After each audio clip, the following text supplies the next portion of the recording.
La question qui fâche, elle vous est posée par Jean-Baptiste Duval du Huffington Post. On l'écoute.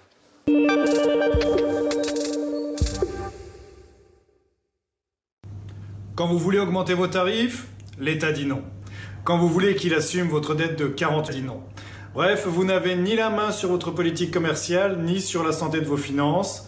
Patrick Jeantet, qu'est-ce que vous avez le droit de faire sans demander une autorisation ? Écoutez, j'investis chaque année 5 milliards d'euros. 5 milliards d'euros que j'investis où je veux, quand je veux, sur les projets que je choisis.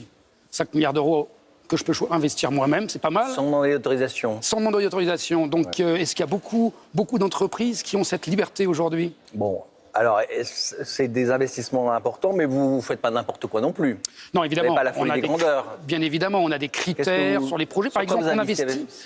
par exemple. On investit principalement et d'abord sur le réseau le plus circulé. Notre critère numéro 1, c'est il faut que le réseau, la structure, le réseau le plus circulé soit au bon niveau de nos normes. C'est-à-dire le TER ou C'est-à-dire d'abord les grands axes, les grands axes, les lignes classiques, pas seulement les lignes LGV qui vont de Paris à Lyon, de Paris à Bordeaux, qui rejoignent toutes ces grandes villes, les villes moyennes aussi, donc aussi les trains régionaux bien évidemment. Parce que pendant plus d'une décennie, on a mis le paquet sur la grande vitesse, le TGV.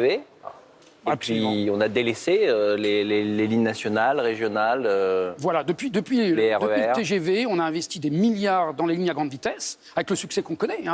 On est envié dans le monde entier pour ces lignes à grande vitesse. Oui. Mais quand on investit là, on a oublié d'investir. Qui sont rentables ou pas rentables. Pas toutes. Certaines ne sont pas rentables. Il faut bien voir qu'il y a une notion d'aménagement du territoire dans le LGV, donc de service public.